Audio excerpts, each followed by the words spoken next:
Selain dari DTT, yang lain-lain apa kabar, San?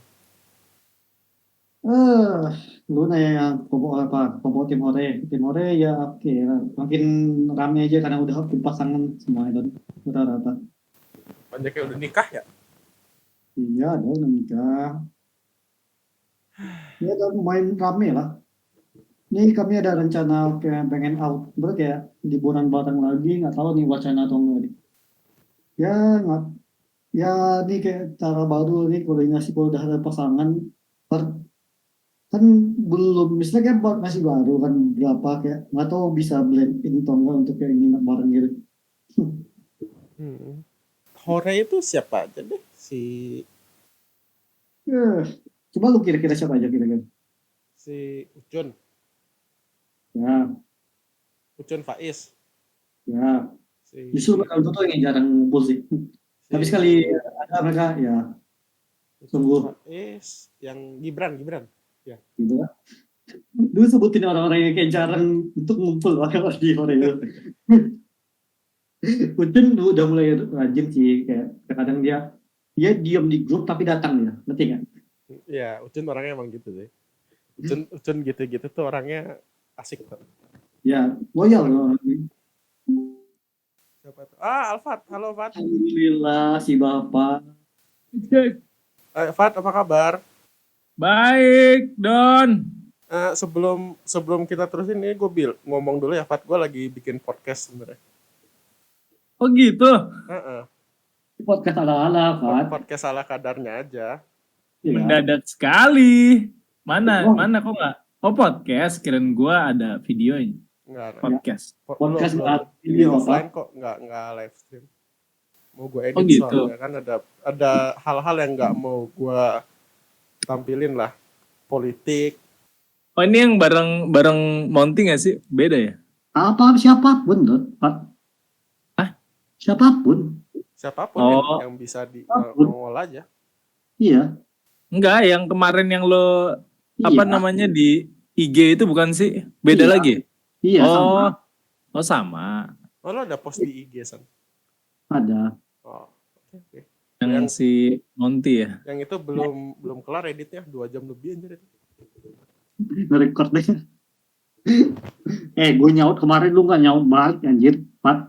Gua lagi ini Pak, lagi sibuk sih gitu. Sibuk kripto, gue tahu. Iya, Fat, ngomong-ngomong, lu itu sekarang ini lagi ngapain aja, Fat? Gue masih ngajar, masih. Eh, Terus lagi fokus jualan juga masih. Oke. Jualan minuman. Distributor gitu. Sama, Nggak mau promote. enggak, minuman kekinian aja, Don. Oke, Minuman boba ya. kekinian. Yuk, Oke. boba juga sih. Ya, jus-jus gitulah. Jus gitu. Emang itu ada bobanya, Pak? Enggak ada. Boba tuh udah ini gak sih? Udah Mainstream. turun gak sih? Udah enggak gitu ya. Ya, ini kan, kedepannya boba tuh bakal bisa lu beli di minuman kaleng kayak gitu-gitu lah. Yoi, sekarang tuh healthy food, San. Healthy. Orang-orang aware sama kesehatannya. Healthy. Cek gitu. Anjay. Oh Lo iya, sibuk apa, Dan? kerja gua. Lo kerja? Ya, Di mana sekarang? budak korporat. Budak korporat. Tapi masih berkaitan sama ini. Desain. Apa namanya? Desain, Desain masih. Tetap desain kok. I see. Fat, gue denger dari Isan, lu ada coba mining Bitcoin ya, Fat ya? Yoi. Itu ini gue dengar, ini maaf nih, mungkin agak kasar nih. Gue denger dari Isan kayak budget sama income-nya nggak sepadan ya, Fat ya? Kalau misalnya lu dari apa namanya, kan itu belum dihitung dari biaya operasional ya. Listrik yang begitu-gitu. Listrik, tempat dan ya gitu. Listrik, tempat. Kebetulan aja gue ada tempat gitu. Dan apa namanya, kalau proyeksi gue nggak salah, itu setahun baru gue BP. Setahun muter terus itu tempat di situ. Iyalah, jalan terus itu mining ya. Baru balik modal. Yoi. Balik modal kan gue juga investnya nggak gede-gede, nggak nyampe 20 juta itu. Tapi yang gue dengar kan lu beli VGA banyak ya, Fat ya? Bekas itu banyak bekas ya. Iya, sama aja. Nggak itulah, iya. Bekasnya juga apa namanya serinya juga masih seri yang GTX, belum RTX. Oh, yang lama-lama berarti. Karena lu ada satu RTX ya. Jadi gue puter lagi Don. Kalau misalnya dari mining doang ya nggak akan nyampe lah. Gue puter ke namanya ada staking. Jadi kayak kita deposito, tapi depositonya tuh koin-koin. Nah dari staking itu yang menurut gue income-nya lumayan cepet ya dibandingkan si mining gitu. Jadi duit mining bukan buat gue pakai, justru gue puter lagi. Gue pakai trading sama gue pakai buat staking. Masih jalan sampai sekarang. Itu yang gila tuh si Iyo tuh jor-joran dia.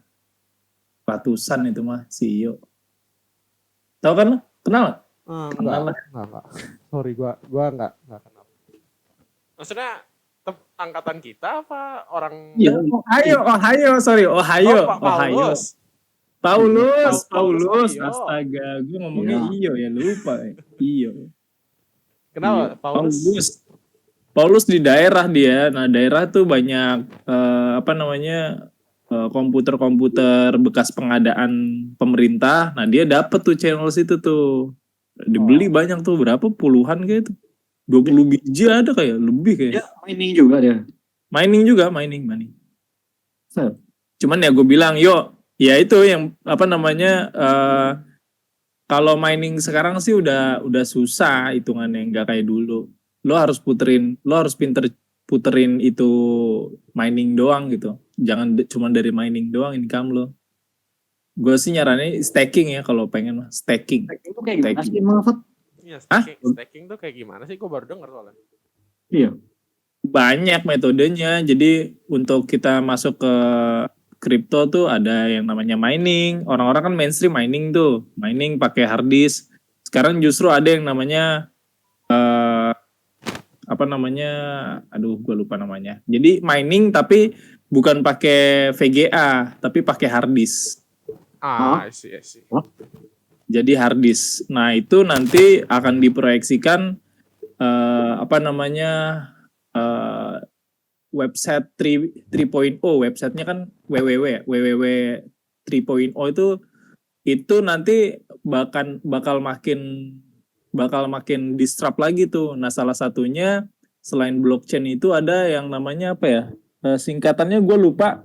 Tapi transfer file itu jadi kita bisa menyediakan hard disk kita untuk dipakai sama orang lain. Jadi hard disk nganggur nih 2 tera nih, misalkan lo punya nih 2 tera.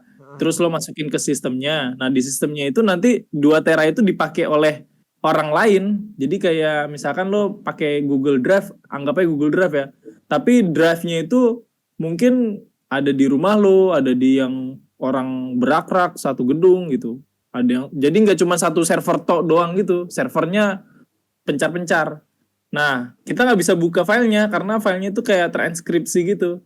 Jadi kalau misalnya kita buka filenya tuh ya filenya mentahannya tuh bukan .zip atau folder-folder tapi aneh gitu mentahannya. Dan itu nggak bisa dipecahkan kalau kita emang nggak bisa punya sistemnya. Jadi orang bilangnya sih itu lebih secure dibandingkan kita ke Google Drive atau ke mana lah penyedia layanan cloud lah gitu. Jadi cloudnya tuh rame-rame. Kalau Nvidia lagi. VGA kan itu kan kita kayak hanya satu layer ya, dalam arti proof of work. Jadi kita ini transaksi benar gitu. Nah, kalau misalnya metodenya pakai hard disk tuh beda.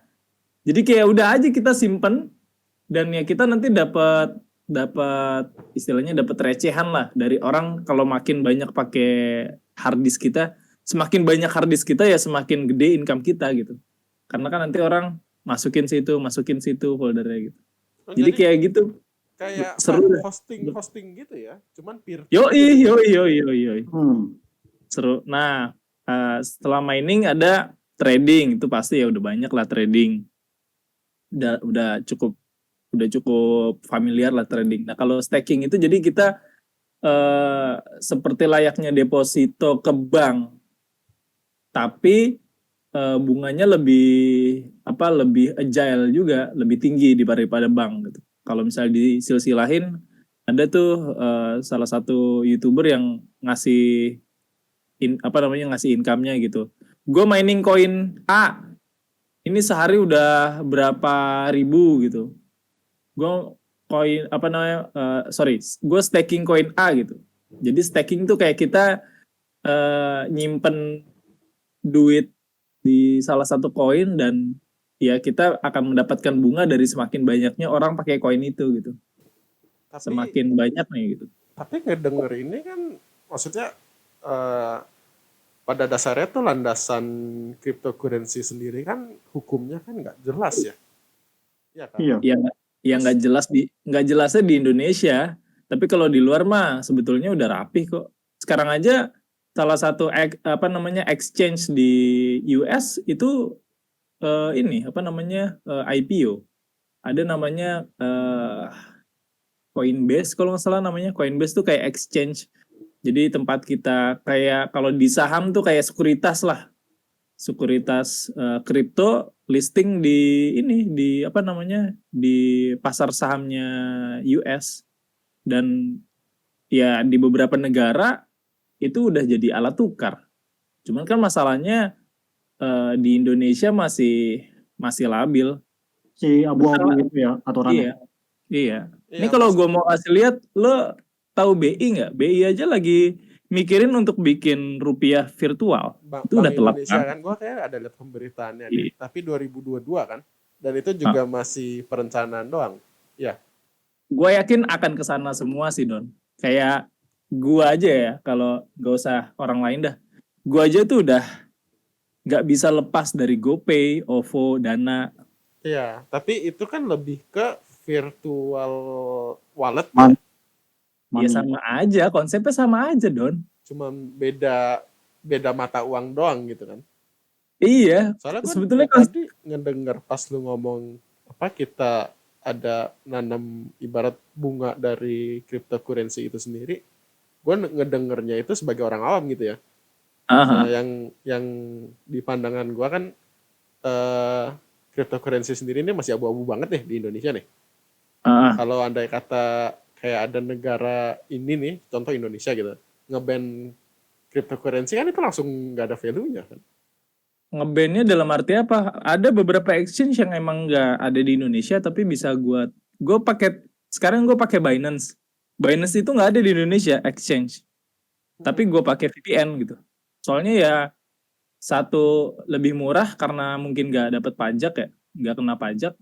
Ya satu lagi emang Binance itu bukan salah satu sih, emang exchange terbesar di dunia gitu. Jadi kapitalisasinya gede banget di sana. Dan kalau misalnya masih aneh ya, memang belum masanya, Don. Kayak ibaratnya orang yang masuk ke kripto tuh yang bener-bener gue bisa bilang ya, lupa gue namanya. Ke depan gitu ya. Bukan lihat ke depan, gue lupa tuh kalau misalnya di majalah marketing tuh early stage. Jadi orang-orang yang emang baru, yang belum mainstream lah istilahnya. Karena kan boomingnya kripto di awal tahun kemarin. Iya, 2020 tuh. Gara-gara banyak isu sih, banyak indikator. Cuman masalahnya ya semakin kesini kita ya itulah contohnya, kayak orang bilang kan kayak nggak familiar sama kripto, gimana sih cara alurnya, gimana sih? Sebetulnya mirip kayak lu pakai GoPay, pakai OVO, itu kan lu nggak ada uang fisiknya. Kan lo transfer nih, kan kena cas 1.000, ya nggak? Iya. Nominalnya nggak sesuai tuh sama yang lo transfer. Nah, sama aja sih. Gua mining itu ngambilnya dari 1.000 itu. karena kalau 1.000 itu masuknya ke GoPay, masuknya ke private company di Gojek. Kalau Bitcoin itu kita ini gotong royong, jadi semuanya gitu yang punya akses untuk sana transkripsi. Jadi ya makanya kenapa orang mikir, oh ini kayaknya yang paling pas nih, soalnya supply demand-nya itu tergantung oleh masyarakatnya, oleh society-nya gitu. Jadi udah bukan governance lagi gitu. Nah kan dari situ kan akhirnya kebaca tuh kayak gitu tuh. Kenapa kayak gitu ya? Gara-gara kita sendiri, gue ya, dan mungkin orang-orang yang invest di kripto tuh udah nothing tulus sama apa yang sudah kita lihat realitanya di masyarakat gitu. Entah itu karena sosial politik, geopolitik yang akhirnya orang-orang fakta lah invest di IDX. Ya by the way gue juga invest di IDX. Cuman kalau di IDX selama dari 6 bulan kemarin tuh turun terus. Pasarnya keruh gitu. Jadi pas sudah pasarnya keruh tuh orang saham-saham yang gorengan itu malah justru naik dan saham-saham BUMN turun semua, makanya kesel banget orang-orang. Pengen kapitalisasi besar ya akhirnya pindahnya ke kripto. Ujungnya kalau trading sama aja konsepnya. Sama, nggak ada beda. Mau trading saham, mau trading kripto. Cuman bedanya kalau saham itu diatur jamnya, IDX, kalau lo mau trading, lo mau investasi di IDX, itu ada jamnya, kayak jam buka, jam tutup. Bukanya jam 9, tutupnya jam 4. Jam 4. Nah kalau di kripto ya 24 jam lo bisa get money gitu. Bedanya itu aja. Ini sih, gue coba pingin ngebayangin, pasti ada skenario di mana walaupun pasti ada plus minusnya kan, hal-hal kayak gitu kan. Ya kan? Pasti. Gue ngebayangin pasti skenario di mana itu tuh bisa runtuh semua gitu loh. Tapi ya gue nggak tahu itu apa gitu loh. Gak berharap gitu loh. Nggak, maksudnya gue nggak bisa contoh kalau IDX gitu kan. Atau enggak yang gampang itu yang kemarin tuh yang saham game itu loh, apa sih namanya yang kocak banget itu? Apa tuh? Saham GameStop ya yang dibeli ya kan. Itu kan skenario yang benar-benar kocak sih menurut gue. Itu yang bikin ngerusak. Pertama ya itu bagusnya orang-orang kayak kita yang bisa ke situ gitu kan. Maksudnya orang-orang yang beli saham GameStop pada saat itu orang-orang biasa gitu loh, bukan cukong-cukong yang ngatur harga. Ya itu kan mematahkan bandar tuh. Bandar pengen turun terus ya Ini kan pengen mereka mainin kan. Iya. Terus ini kan kayak elemen yang faktor X yang tidak diketahui orang-orang gitu, atau langsung banyak gitu. Dan gue ngebayangin hal ini tuh bisa juga terjadi ke cryptocurrency gitu. Udah kok. Itu Doge father si Elon Musk beberapa kali cuitannya itu bikin koinnya naik gila banget dan bisa sebetulnya orang-orang udah nggak pengen sih, maksudnya udah dalam arti bahwa nggak pengen digerakkan oleh salah satu indikator kayak si Elon Musk doang gitu, karena udah banyak yang yang merasa dirugikan lah, pastilah kayak awal tahun bilangnya Tesla bisa dibeli pakai Bitcoin. Wah, terus langsung Bitcoin naik tuh, langsung to the moon tuh. Dari 500 langsung hampir dari 500 ke 800, coba dong. Bayangin dalam waktu 800 juta, bentar lagi 1M tuh, udah 890 sekian gitu. Terus tiba-tiba 6 bulan baru kemarin ya, bilangnya bahwa Bitcoin tuh memakan sumber daya energi yang boros gitu, yang kotor gitu. Dari situ langsung turun. Turun. Nah sekarang baru recovery nih, Juni ini baru recovery, baru agak ada naik lagi.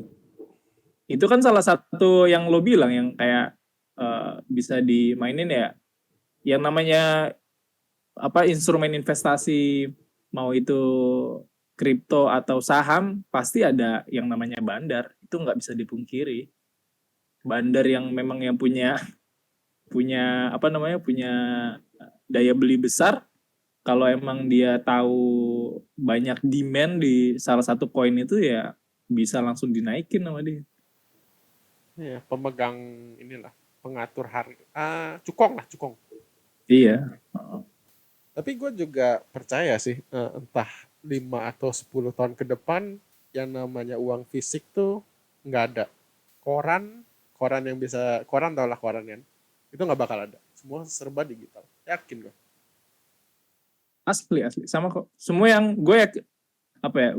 Gue bukan soto ya, tapi emang semua orang yang main kripto pasti menantikan hal itu gitu. Karena kalau makanya orang kesel sama Elon Musk omongannya Bitcoin memakan sumber daya energi yang mahal, yang lama gitu. Padahal untuk produksi satu lembar uang kertas itu jauh lebih boros dibandingkan Bitcoin gitu. Pas dihitung-hitung ternyata. Di situ gue juga baru tahu, oh segitu gedenya ya untuk kita produksi salah satu mata uang gitu. Dan kalau lo perhatikan juga, coba aja deh lo perhatiin deh, setiap pergantian presiden pasti bikin uang baru. Pasti. Tiap ganti Terakhir presiden. yang gue tahu sih pecahan 75.000 itu yang collector item gitu ya. Iya, iya. Mau Kolektor berapa? ujungnya mau- dipublikkan juga, Un. Tapi itu udah ini kan, udah legal kan untuk Iya, itu makanya orang-orang susu eksklusif Iya, dapat legal. ini. Cuma banyak yang nggak tahu aja kan. Iya. Waktu itu bayar, bokap gue bayar apa pakai itu, yang ininya kaget, nih uang palsu ya. Ya gitu. Maksud gue kayak eh, semua ya akan terdistrupsi oleh digital sih. Kayak bilangnya, wah pendidikan bla bla bla bla bla. Gara-gara ada pandemi langsung buas turun semua kan. Akhirnya mau nggak mau harus beradaptasi. Online lagi. Nggak ada yang sustain ya. Semua bahkan industri yang kecil pun harus dipaksa untuk digital gitu. Bahkan tukang ojek pun harus dipaksa digital sekarang gitu. Jadi kalau lo masih bertahan dengan konsep model bisnis lo yang setahun 2 tahun yang lalu, gua rasa udah nggak relate sama perkembangan sekarang ya. Jadi harus agile juga, agile. Kan lo ada ngomong tentang ini kan ya, pendidikan, apa sih namanya? Gue agak lupa, tapi intinya lo ngomong tentang pendidikan desain ya. Gue desain di Indonesia gitu loh. Yang dimana lo bilang, kalau nggak salah yang gue tangkap kuncinya itu, ada tangan-tangan tak terlihat yang nggak mau menampung itu gitu loh. Yang nggak mau apa? Sorry. yang nggak mau ngemajuin desain kita gitu loh, desain Indonesia, yang intinya kalau misalnya kita Industri kita tampil itu. di luar negeri tuh nggak ada lembaga ofisial menadahi itu kan. Oh, iya. Industri di Indonesia tuh kayak di situ-situ aja, nggak ada naiknya loh. Ya, Kurang itu dia juga appreciate gitu. Iyalah, harganya parah banget lo kalau lihat kalau karena gue tahu pasar ya, ada yang harganya misalkan let's say ya, udah bener-bener kita mengasih harga let's say ya, kasar misalkan. Oke nih, 50.000 gitu. Wah, 50.000 tuh standarnya. Ada orang baru lulus, terus buka harga, tadinya kita bilang 50.000, naruh harganya 10.000 atau 5.000 gitu. Kan jadi jadi nggak yang nggak ini aja sih, belum ada yang menaungi itu soalnya belum ada. Soalnya gini, orang nggak bisa memikirkan tolak ukur harganya itu loh masalahnya. Dari segi experience-nya dia worth it nggak gitu hasilnya tuh.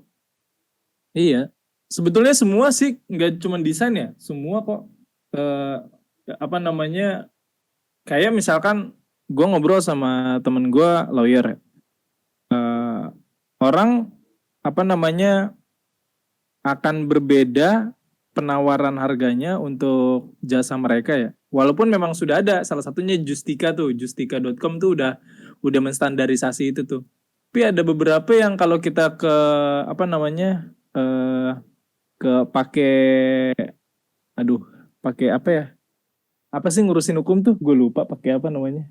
Notaris, ampun deh, pakai notaris. Itu kalau lo ke notaris pakai motor dan pakai mobil bisa harga beda harga. Lucu ya. What? Iya. Serius. Sama kalau misalnya ini yang lebih parah sih. Cuman ya apa namanya saudara gue ada yang dia itu fisioterapi untuk anak-anak berkebutuhan khusus. Jadi terapi motorik halus dan motorik kasar untuk anak-anak yang memang mempunyai sindrom gitu. Itu gede tuh rukonya tuh di PIK kalau nggak salah. PIK apa di mana ya? Gue lupa.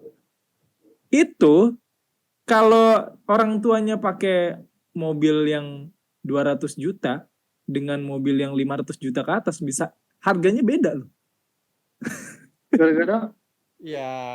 Ya lihat sosial ekonomi dari si kliennya. Kalau misalnya kliennya ngelihat pakai motor misalkan datang ke tempatnya dia, mungkin harganya bisa jauh lebih murah dibandingkan klien yang pakai mobil BMW misalkan atau pakai Avanza gitu.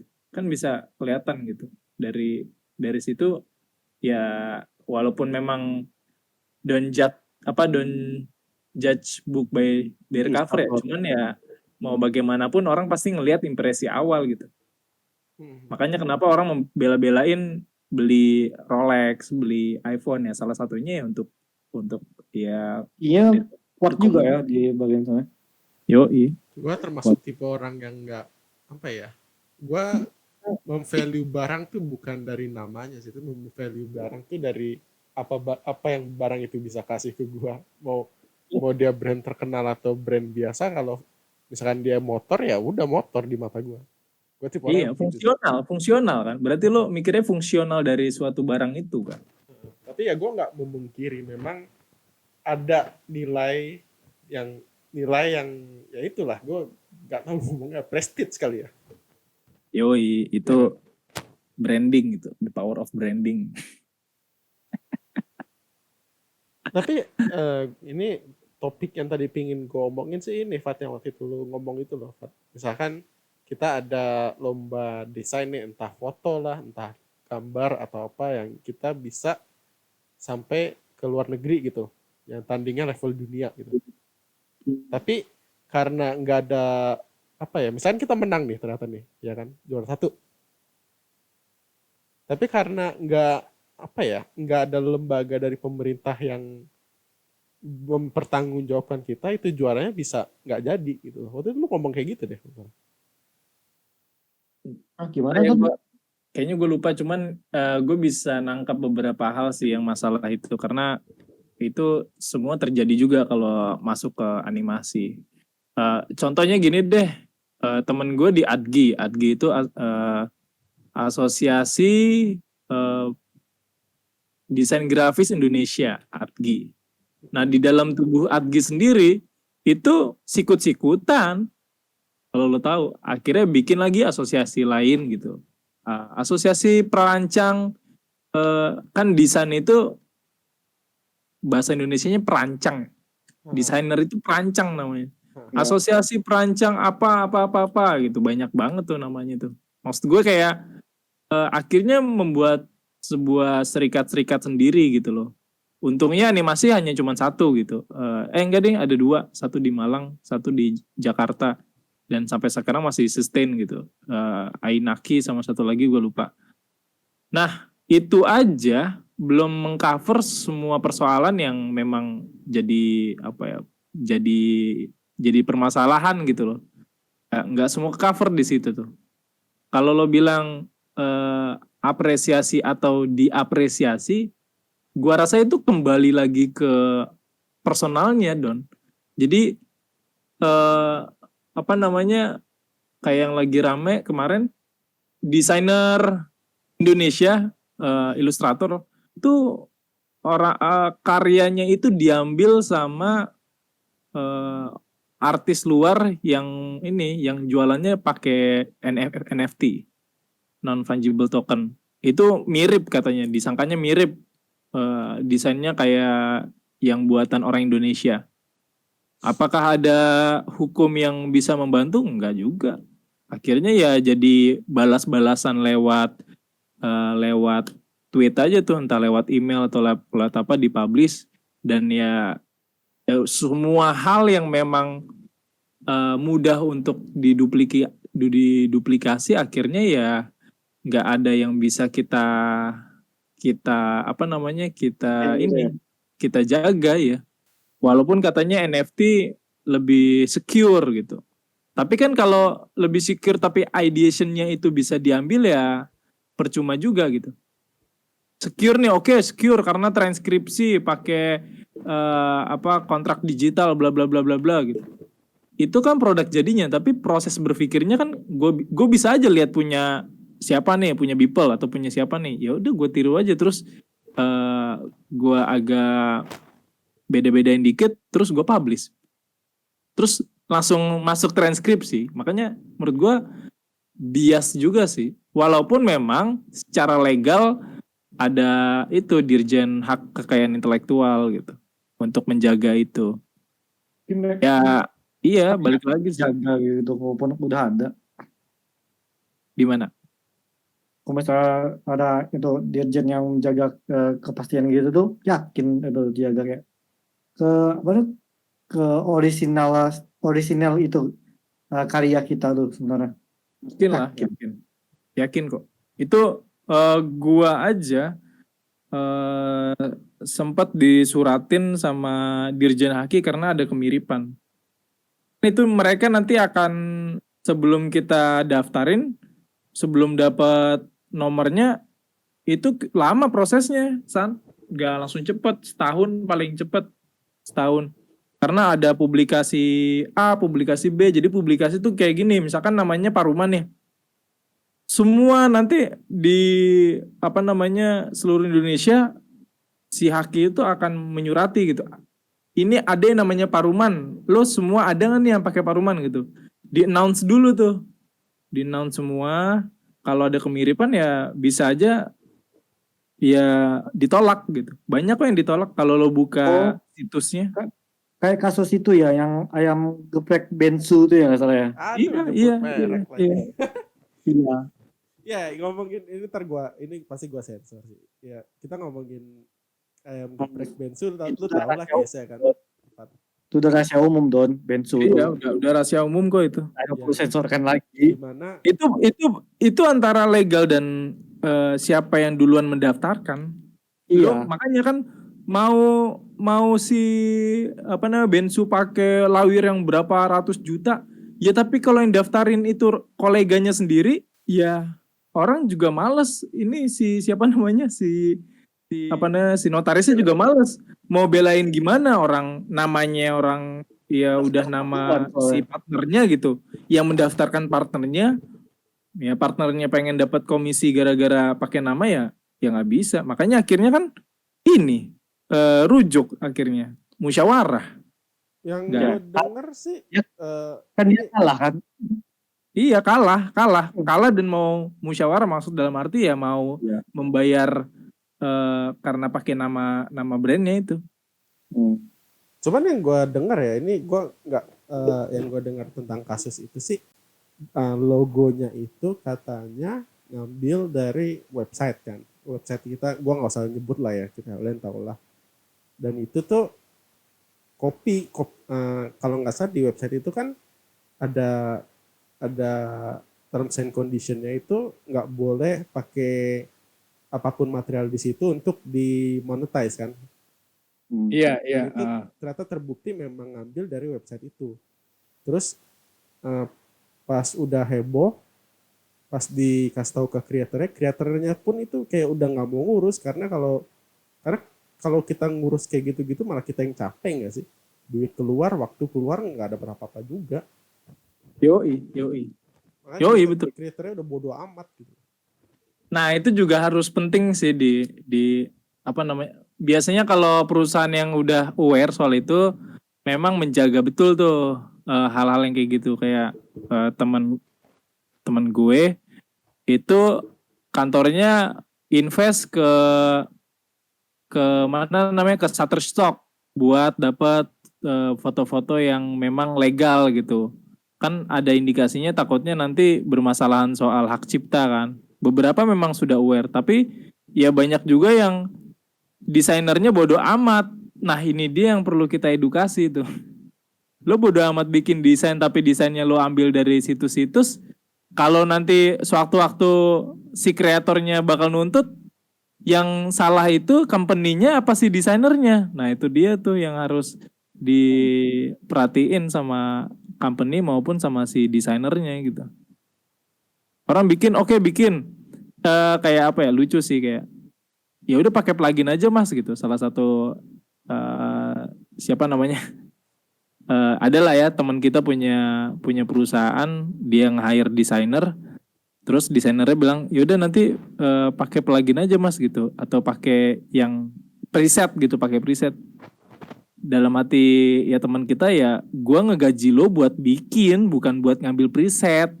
Ngerti maksudnya? Iya.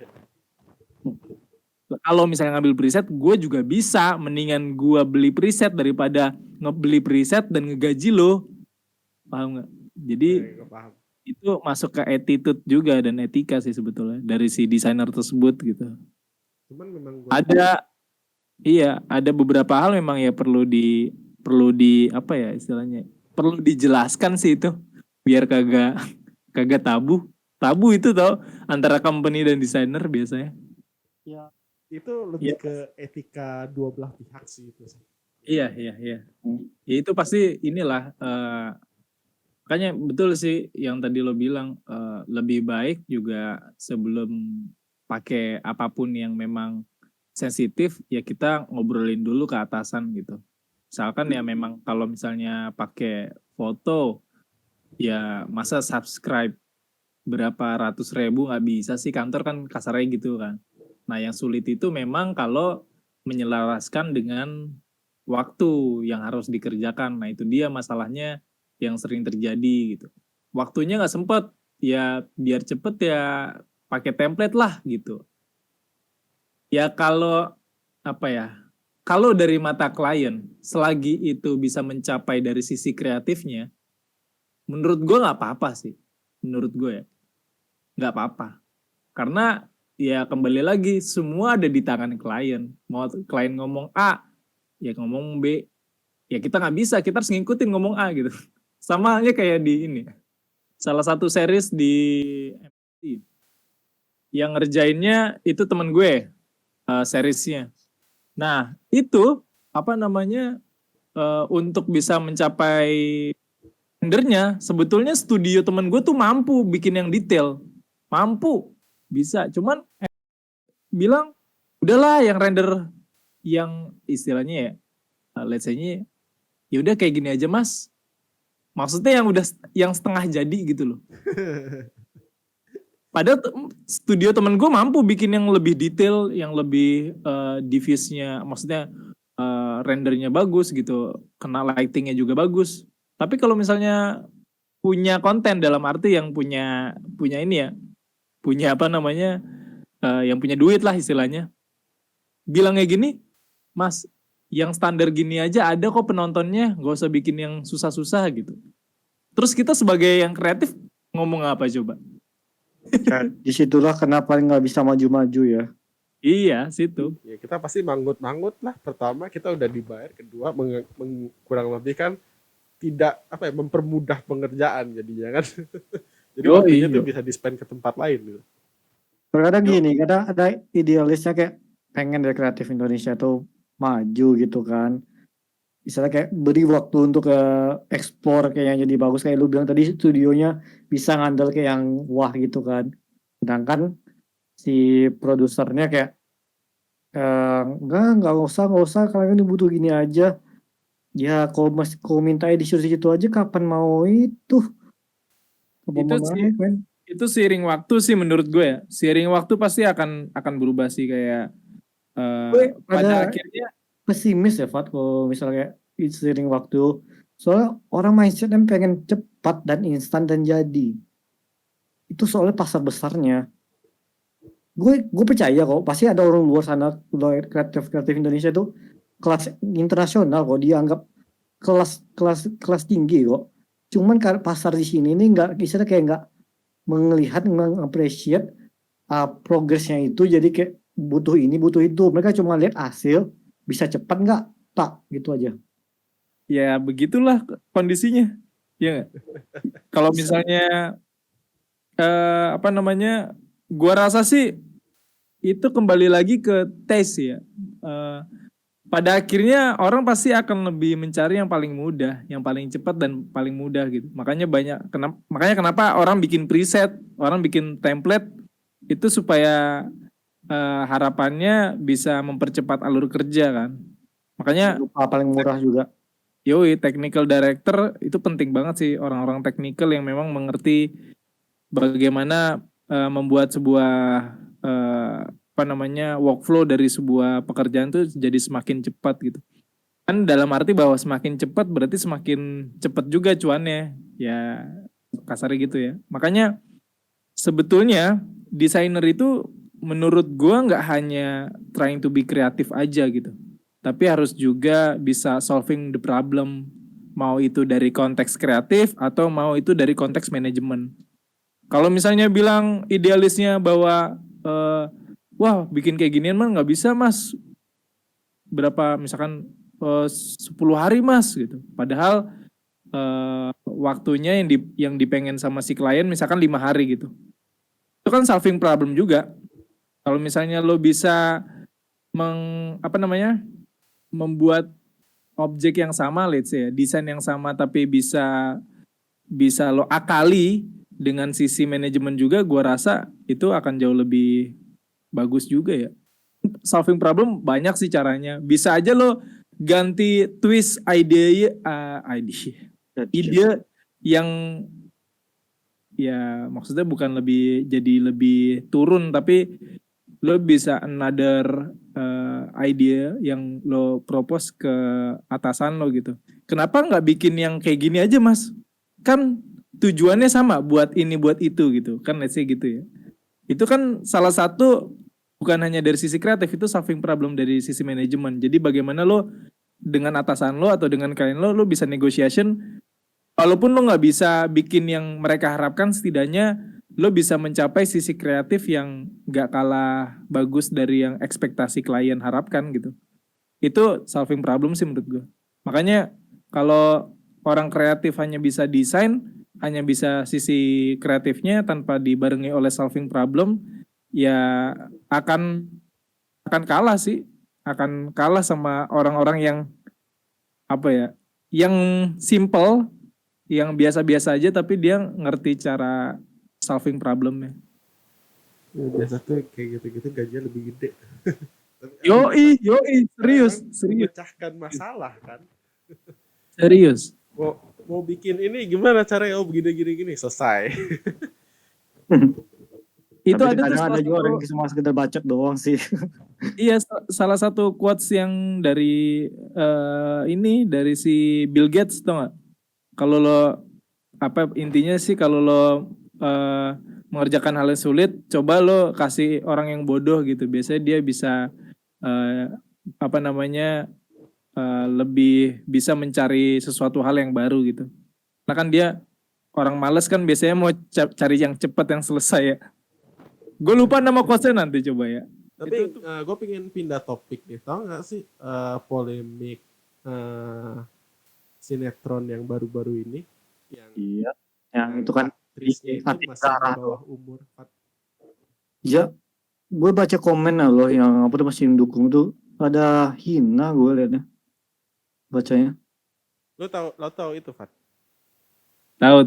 Pastilah tahu. Di mana sih aktrisnya itu masih di bawah 15 tahun, tapi kalau nggak salah di peraturan pemerintahan itu kontrak kerja itu kan nggak boleh di bawah umur kecuali ada pengembangan minat dan bakat. Makanya talent show kayak Idola Cilik itu boleh karena itu pengembangan minat dan bakat. Sementara di case yang ini nih, atau aktrisnya itu kan masih di bawah umur kan. Ini itu lebih ke masalah hukum. Sekarang masalah adat dan norma yang berlaku di sini, dia memerankan Seorang istri kedua kan, istri muda kan, pelakor kan gitu. dan dia itu ini kan kutip-kutip adalah adegan yang tidak bisa ditonton semua umur gitu loh. Adegan senonoh, adegan untuk dewasa gitu lah. Walaupun nggak dilihat, tapi istilahnya kayak adegannya tuh kayak senonoh, nggak pantas untuk umur segitu. Kemarin tuh pas pemberitaan itu, adek gue ngomong hal itu ke gue sih, terus adek gue nyinggung kan di mana peran KPAI, di mana peran KPI, kok kayaknya diem aja gitu loh. Ya, terus pihak TV malah ganti pemeran. Dan tadi syukur-syukur sih gue dengar berita di radio tadi siang ya, pas gue nganter gitu. Ya akhirnya ada gitu loh, lembaga pemerintahan. Gue lupa namanya, KPPPI apa gitu. Maaf kalau gue salah nyebut namanya. Pokoknya mereka bakal ini jadi PR mereka gitu. Mereka dan KPAI dan KPI. Baru gerak ini kayaknya. Emang ada lagi lembaga yang kayak KPI juga namanya? Ada, tapi gue nggak tahu tadi dia singkatan gitu, kayak apa, perlindungan anak, apa perempuan dan anak, apa gitu. Itu udah ada. Cuma udah ada. Iya, Itu udah ada. Tapi pokoknya mereka tuh intinya lembaga hukum lah. Untuk si anaknya atau untuk itu pertelevisian? Untuk itu sih, untuk overall isu ini. Sebenarnya itu lebih kasus ke itu sih, pertelevisian sih, dan KPI-nya menurut gue ya. Pertelevisiannya mereka nggak mikir jernih, istilahnya kayak udah tahu umur segitu kenapa masih bertingkah.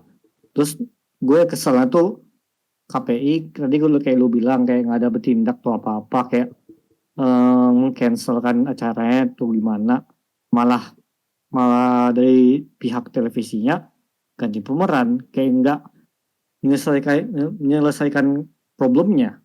Ada peringatan gitu sebenarnya. Itu aneh ya. Lo udah nonton belum seriesnya? Kagak lah, gak punya waktu gua. Lu nonton, Fat? Tapi to be fair gua nggak nonton, jadi gua nggak bisa komen lebih jauh tentang itu. Di sini yang lebih gua singgung sih ya lembaga-lembaga pemerintahan ini sih. Ya, gue juga belum nonton, cuman banyak yang karena kan gue melihat dari dua sisi ya, dari pro dan kontra. Yang pro-nya bilang, lo kalau nonton itu sebetulnya ada nilai-nilai pesan yang bilang bahwa ya jangan poligami lah istilahnya gitu ya. Cuman konteksnya nggak bisa dibaca sama orang yang nonton mungkin ya. Orang yang nonton malah mikirnya mungkin, wah enak dong nih ada istri 3 gitu ya. Satu lagi masih bocil lah istilahnya gitu. Yang diharapkan oleh penonton itu gitu. Itu yang omongan yang kontra. Yang pro bilangnya ya mereka aja yang nggak nangkep sama moral of the story gitu. Tapi positioning gue tuh melihatnya justru ke itunya ya, ke audiens ya kalau gue ya, ke audiens ya. Ya orang yang menolak itu kan ya gue nggak tahu apakah mereka nonton atau enggak, tapi setidaknya pasti tahulah gitu si aktor si cewek ini memerankan hal-hal yang tadi yang lo bilang tuh, yang adegan-adegan yang Senonoh. yang nggak senonoh lah ya. Tapi nggak dipungkiri juga. Iya itu dia. Juga ya bahwa anak-anak zaman sekarang tuh pemikiran dan juga taste-nya tuh lebih daripada umurnya, ya nggak sih? Ya. Emang benar sih gitu, kayak umur sekarang yang udah mulai kayak pada boros pemikirannya, aku bisa dibilang wajah dan pemikiran boros. Tapi apakah mau kayak gitu mindset sekarang? Emang itu dia. Bukan mindset, San. Lebih ke ini hati nurani sih. Gue nggak apa ya, nggak habis pikir sama ininya, sama proses kreatifnya gitu loh. Yang milih anak 15 tahun gitu. Itu yang gue nggak heran sih. Nah itu dia gue bilang tim kreatifnya nggak mikir gitu. Lo kepoin ke ininya nggak? Ke IG-nya, IG si pemerannya. pemeran-pemerannya. Enggak, Gue yang pemeran yang jadi yang si Z itu yang gue baca kasihan nggak bro, kayak pihak keluarganya kena juga deh kayak gitu. pasti Tahu gue. kena. Soalnya Iya. mereka yang jadi bukanya kan. Padahal yang harus disar. Kalau dipikir kan ya memang peran keluarga juga penting lah. Tapi kan di sisi lain kan ya ini pekerjaan gitu loh. Dan Ya emang nggak pekerjaan bisa tapi gue nggak bakal memungkiri kalau yang namanya nyari nafkah dan itu tuh masih dalam batas wajar. Dia kan acting di situ kan. tapi dari segi kreatifnya harus ada tanggung jawabnya gitu. Itu ini kayak gue bagi gue ya nih, kayak lebih berat orang itu tanggung jawab ke itu deh, tim kreatifnya tuh deh menurut gue ya. Castingnya kan. Testingnya para tim kreatifnya. Pikir sama pas lagi brainstorm gitu, proses kreatif ya. Orang ini kita harus bikin yang ini nih, kita harus cari yang lebih muda nih. Kan mikirannya istri yang apa ya? Konsepnya tuh cheesy banget gitu, yang bahwa istri yang terakhir itu harus yang paling muda. Iya nggak sih? Kan ada 3 istri nih. Istri ini harus paling muda gitu. Tapi yang paling mudanya nggak 15 tahun juga lah. Ya, at least yang legal lah. Ya 18 lah 18. Ya 18, 19 Iya, gitu. 18 lah udah punya KTP gitu kan. Ini belum. Iya. Itu Tapi- dia gue. Kan berarti benar kan lebih berat tanggung jawabnya ke tim kreatifnya, produksinya kan. Ya itu ya itu hati nurani sih ya, etika tuh. Mungkin gue bisa mikir sih, istilahnya kayak mereka pengen gila-gilaan kayak go boom aja, kayak go viral, go nuts, go crazy aja kayak. Tapi karena ya kayak lu bilang hati nurani kayak kemana mereka bisa lah mau ide gila tapi hati nurani kemanusiaan lu abaikan tuh dia. Ini sorry gue potong dulu. Ini gue jadi mikir sih. Sebenarnya ini gue nggak tahu ya apakah mereka memang merencanakan ini untuk spark the discussion, spark the debate atau enggak. Wah, itu another consideration lagi tuh. Iya. Contoh ini gue mau ngambil contoh yang lebih mainstream lagi ya. Netflix Cuties tahu kan? Tahu. Ya kan? Lo tahu kan, Fat? Apa tuh, nggak tahu gue. Gua tahu Netflix Cuties. Kok gue nggak tahu. ada kontroversial untuk agama Islam Pak. Itu Itu kontroversial. series. Itu series. Itu Netflix movie. Belum. Oh, gue belum tahu lagi. Itu kontroversial banget, Fat. Serius itu. Oh, iya. Gue belum nonton sih, tapi gue udah tahu summary reviewnya gimana. Coba kalau lu sempet lu googling image saja deh Netflix Cuties dan gue yakin lu langsung tahu kenapa gue ngomong begini. Coba ya. Pasti lu langsung tahu kenapa. Cuties. Ya cuties. Cuties. Yes. Pakai Q ya, dan gue lupa ya. Pakai C. Ya imut Dari negara apa sih gue lupa tuh itu. France. Aduh, gue nggak mau berat dengan masalah itu Prancis tuh. Ya udah. Oh, nih. Ya, lu udah lihat posternya kan? Udah. Lu udah tau lah ya itu kenapa ya, Fat ya? Kenapa bisa sensasional gitu? Apa sih ini, bocah ngedance atau?